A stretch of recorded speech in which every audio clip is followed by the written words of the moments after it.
अस्मद्गुरुपरमगुरून्यतिवरपूर्णो सयामुनं रामं पद्माक्षनाथषडजित्सेनेशरमारमापतीं वन्दे वन्दे बृन्दावनचरं वल्लभी जनवल्लभं जयन्ती सम्भवं धाम विजयन्ती विभूषणं श्रीमान् वेङ्कटनाथार्य कवितार्किकेसरी वेदान्ताचार्यवर्यो मे सन्निधत्तां सदा हृदि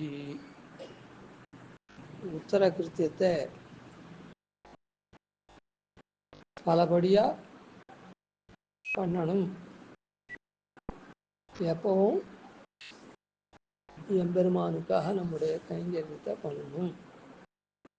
நம்முடைய செயல்கள் அனைத்தும் எம்பெருமானுக்கு அர்ப்பிக்கப்படணும். அப்படின்றது எம்பெருமானுடைய கைங்கரியம். அது பாகவத கைங்கரியம் வரையத்தும் பண்ணணுன்றது.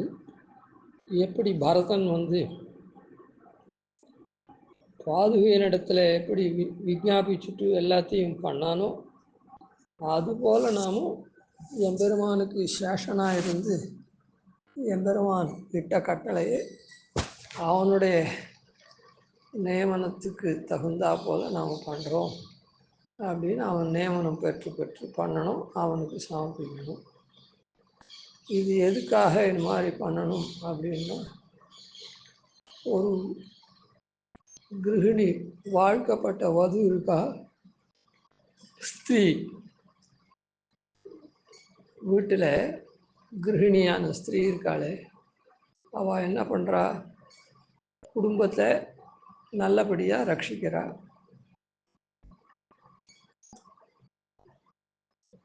குடும்பத்தில் இருக்கிற பதி தொடக்கமாக பதிக்கு எல்லாம் பண்ணுறா.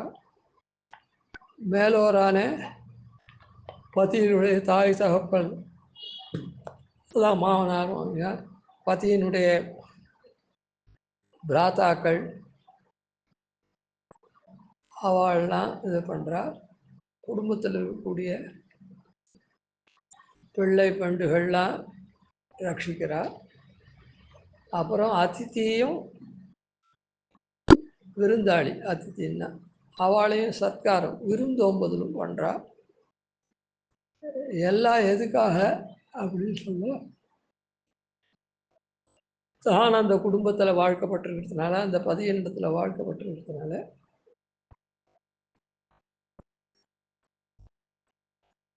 அந்த தன்மை கொலையாது இருக்கிறதுக்காக அவ பதியை சேர்ந்தவ எல்லாருக்கும் எல்லாம் பண்ணுறான். அதனால் தன்னுடைய மாங்கல்ய சூத்திராதி வஸ்திரம் அது எல்லாம் அதோட ரக்ஷணார்த்தமாக அதை எப்படி அதெல்லாம் பேணி காக்கிறாளோ அதுபோல அந்த பேணி காக்கிறதுக்கு உண்டான காரியங்கள் தான் இது. அதை ரட்சிக்கிறா அப்படின்னு சொன்னால், மாங்கல்ய சூத்திராதிகளை ரட்சிக்கிறான்னா அதுக்கு ஏற்பட்ட கடமைகளை மொத்தம் படிச்சிருக்கான் அப்படின்னு சொன்னால், அந்த படித்தத்தில் அந்த அறிவு உடையவன் அப்படின்னு சொன்னால் அந்த அறிவுக்கு தகுந்த காரியங்கள்லாம் பண்ணணும். அப்போ தான் அந்த அறிவு உடையத்துக்கு பிரயோஜனம். அது மாத்திரம் இல்லை, அந்த அறிவு உடையவன் அப்படின்றது எல்லாருக்கும் தெரியும். தெரியறது மாத்திரம் இல்லை, அதனால் உண்டான பயன் அவனுக்கு வரும். இல்லைன்னா படிச்சுட்டு ஒன்றுமே வேலை வெட்டி இல்லாத வேலை தெரிஞ்சிருந்தாங்க அந்த பயனை அவன் நுகர முடியாது. அந்த அறிவாளி அப்படின்றதுனுடைய பிரயோஜனமே இருக்காது. அதை போல் இவ வாழ்க்கப்பட்டிருக்கிறதுனால அந்த வஸ்திர தாரணங்கள், திருமங்கல்ய தாரணம் அதெல்லாம் போஷிக்கிறான்னா, அந்த போஷிக்கிறதுக்கு அதை அணிஞ்சுட்டுருக்கிறதுக்கு அதை போஷிக்கிறான்னு எப்பவும் அணிஞ்சுட்டுருக்கான்னா அதுக்கு தகுந்த காரியங்களை பண்ணாதான் அதை ரட்சிக்கிற மாதிரி ஆகும். அது போல தான். ஏன்னா பத்தியா மீதியெல்லாம் ஏன் இந்த உதாரணம் சொல்கிறோம், இப்போ நான் சொன்ன லௌகிக உதாரணம் சொல்லக்கூடாது. எங்கன்னா வேலை போய் பண்ணுறான் அப்படின்னா அதெல்லாம் குறிப்பிட்ட காலத்துக்கு குறிப்பிட்ட இது. அதே பதி பத்னி விஷயத்துல சொன்னா அது யாவதாத்ம பாவி, அவ ஜீவிச்சிருக்கிற வரை அந்த தன்மை மாறவே மாறாது. ஜீவிச்சிருக்கிற வரையில் அது மாறவே மாறாது. அதுபோல் நாமும் ஜீவிச்சிருக்கோம். நாம் ஜீவிச்சிருக்கிறது எப்படி? இந்த சரீரம் மாத்திரம் இல்லை, இந்த சரீரத்துக்கு அப்புறம் மோட்சத்துக்கு போய் யாவதாத்ம பாவி. ஆத்மா எப்பவும் இருக்க போகுது. ஆத்மா நித்தியம், அழிவில்லாது. இந்த சரீரம் வேணால் முடியுமே தவிர இந்த சரீரத்துக்கு அப்புறமும் ஆத்மா வைகுண்ட லோகத்துக்கு போய் நித்தியமாக இருக்க போகிறது பெருமாளை கைங்கிறவங்க. அதனால் அந்த பத்னியை போல நாமும் நம்முடைய கடமையாக நினச்சி இந்த உத்தர கிருத்தியத்தை பண்ணணும் அப்படின்ற வரையில் நாம் பார்த்தோம். அப்படி பண்ணாதான் நமக்கு அந்த பிரபன்னன் எம்பெருமான நாம் ஆசிரியத்திருக்கோம் அப்படின்ற தன்மை நம்ம இடத்துல பிரபன்னத்துவம் அப்படின்றது நமக்கு இருக்கு.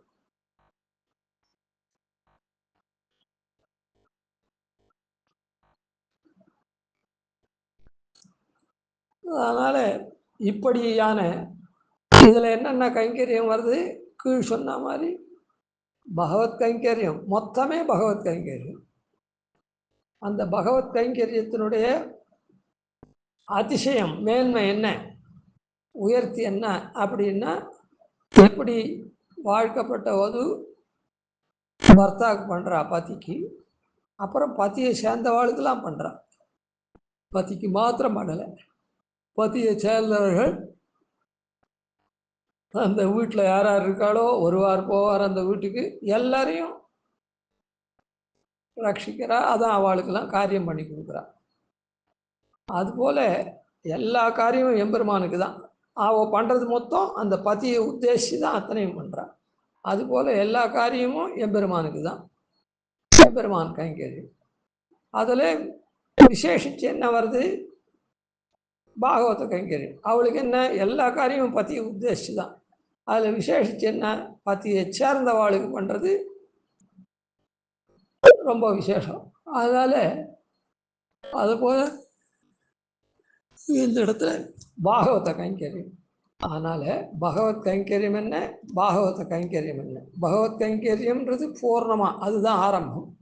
அதனுடைய எல்லை நிலம் எது? பாகவத கைங்கரியம். பகவத் கைங்கரியம் ஆரம்பமாக பாகவத கைங்கரிய பர்யந்தமான இந்த உத்தர கிருத்தியம் இருக்குதே, நாம் சரணாகதி பண்ணிண்டு மரண பர்யந்தம் இங்கே வாழக்கூடிய காலத்தில் பண்ணுறக்கூடிய கைங்கரியம் இருக்கு, அது இந்த மாதிரியான தன்மை கொண்டது.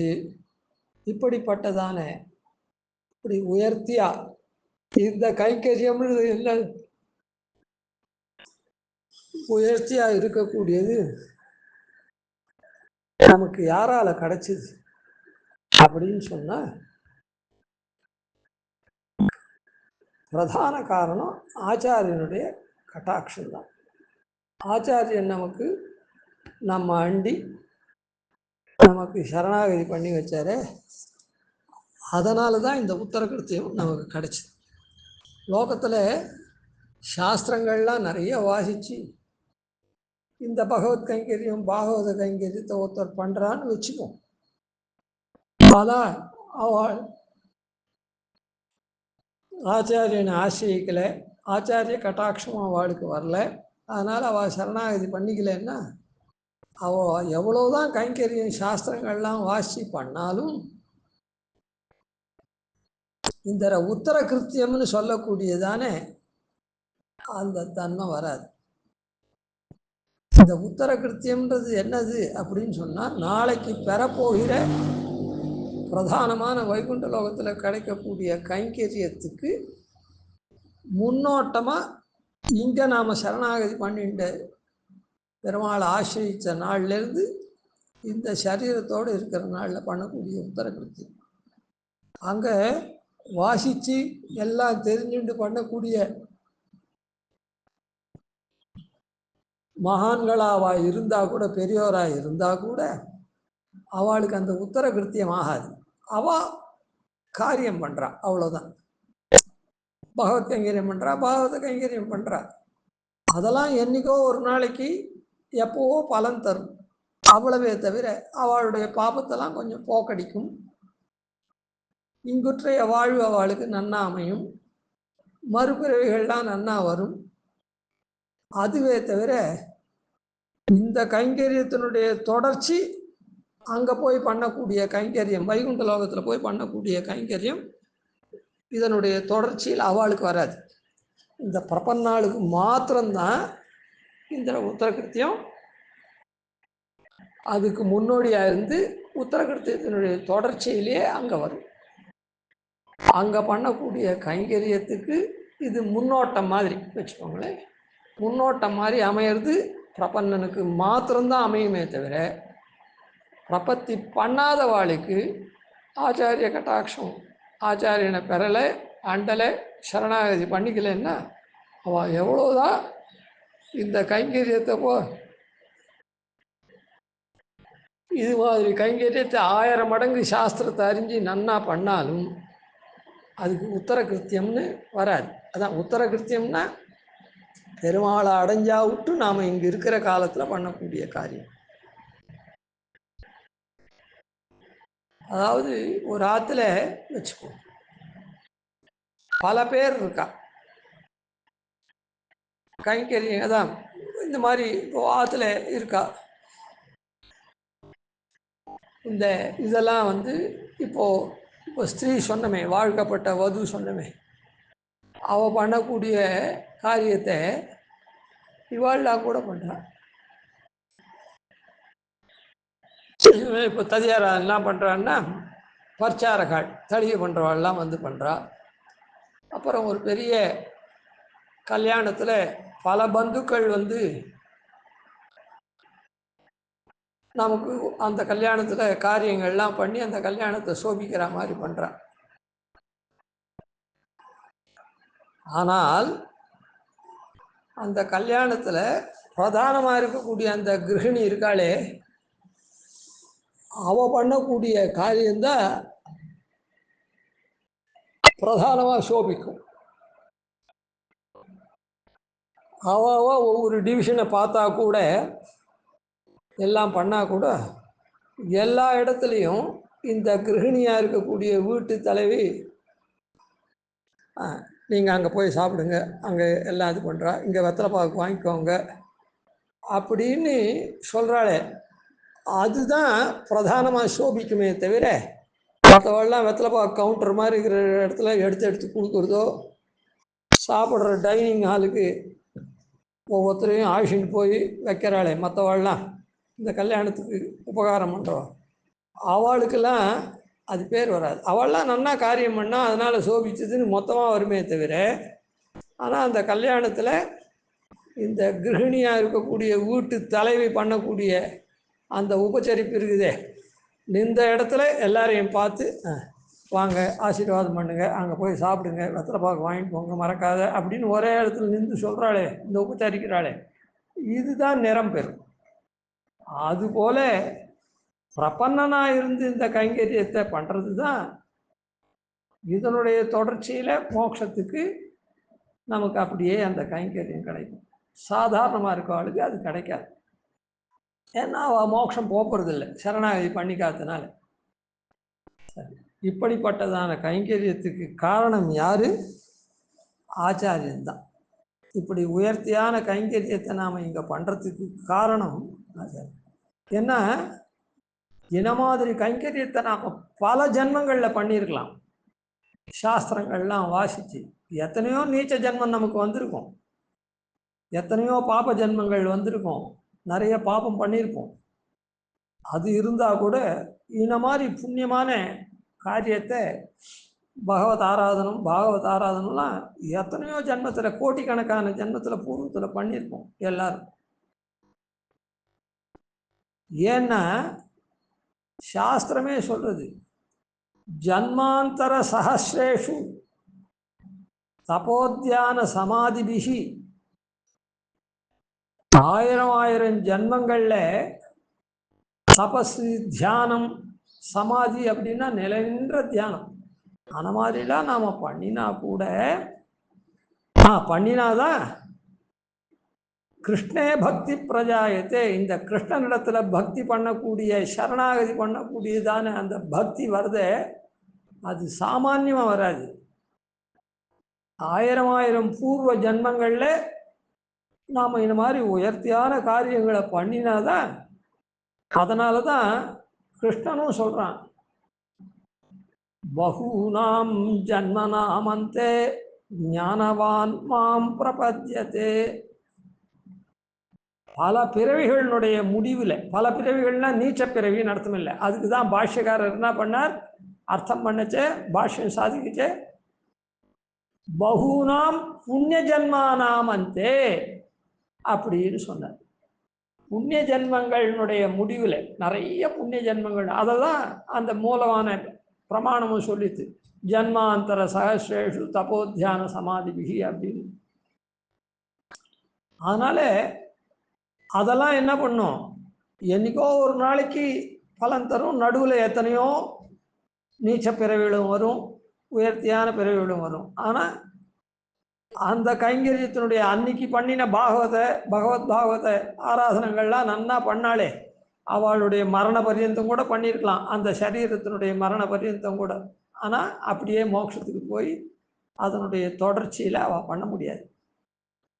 தொடர்ச்சியாக வைகுண்ட லோகத்தில் போய் பண்ண முடியாது. காரணம், ஆச்சாரிய சம்பந்தம் இல்லை, சரணாகதி பண்ணிக்கல, போக முடியாது. சரி, அதனால் இதுக்கெல்லாம் காரணம் என்ன, ஆச்சாரியருடைய அனுகிரக விசேஷம். அதனால் அந்த ஆச்சாரியனுக்கு நாம் ரொம்ப கிருத்தஜதையாக இருக்கணும். என்ன சொல்கிறது அப்படின்னு சொன்னால், சாஸ்திரம் பாபிஷ்டா க்ஷத்ரபந்துஷ்ச புண்டரீகஸ்ச புண்ணியகிருதி ஆச்சாரியவத்தயா முக்தௌ தஸ்மாத் ஆச்சாரியவான் பவேத். பாபிஷ்டா க்ஷத்ரபந்துஷ்சா புண்டரீகஸ்சா புண்ணியகிருதி.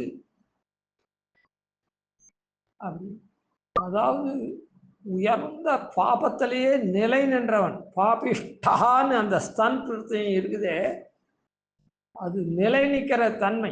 அதாவது நிலை நிற்கிற தன்மைனா அப்படியே கொஞ்சம் கூட அதுலேருந்து விலகாதவன் அர்த்தம். அந்த ஸ்தன் பிரத்தியம் எதை காமிக்கிறதுன்னா, அப்படியே கூட்டம் அடிச்சா மாதிரி அப்படியே நிற்கிறது அப்படின்னு சொல்லுவான். அதாவது இன்னொரு பக்கம் அன்னட பக்கம் கொஞ்சம் கூட அசங்காது. அப்படிப்பட்ட பாபத்தில் நிலை நின்றவன் பாபிஷ்டா க்ஷத்ரபந்து அப்படின்றவன். அந்த க்ஷத்ரபந்துன்னு ஒரு பாபிஷ்டன், அவனும் மோட்சம் போனான். அவன் அவ்வளோ பாபம் பண்ணது மோட்சத்துக்கு தடங்கலா இல்லை. அப்போ பாவம் பண்ணால் மோட்சத்துக்கு போயிடுமான்னு அர்த்தம் இல்லை. மேலே சொல்லும், புண்டரீகஸ்ச புண்ணியகிருது, மகா புண்ணியசாலி, மேலே மேலே மேலே மேலே புண்ணிய காரியங்களே பண்ணிந்தார். புண்டரீகர்னு ஒரு மகரிஷி, அவரும் அந்த பண்ண புண்ணியத்தினால மோட்சம் போகலை.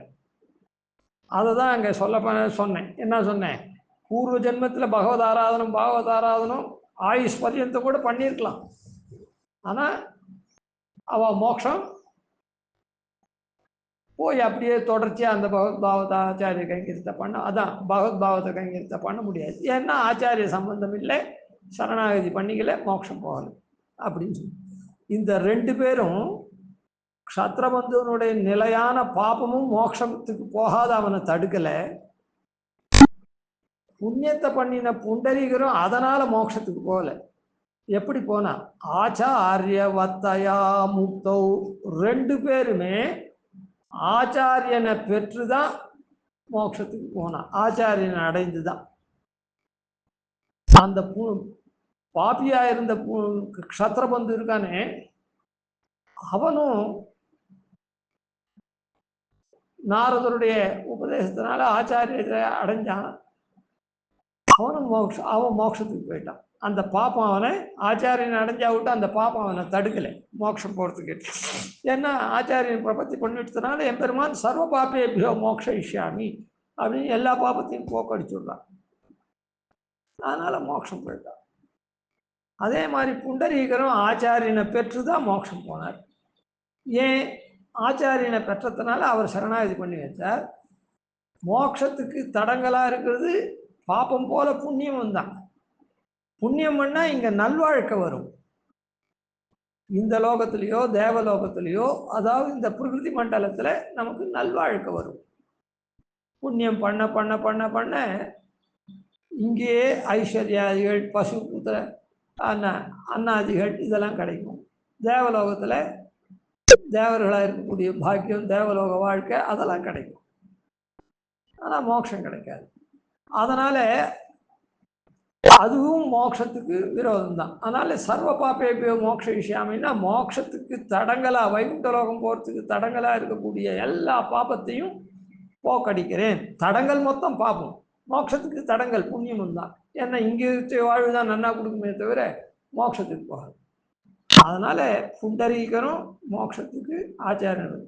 தஸ்மாத் ஆகையினாலே ஆச்சாரியவான் பவேத், தனவான், தானியவான், ஞானவான் அப்படின்னு சொன்ன என்ன சொல்றது?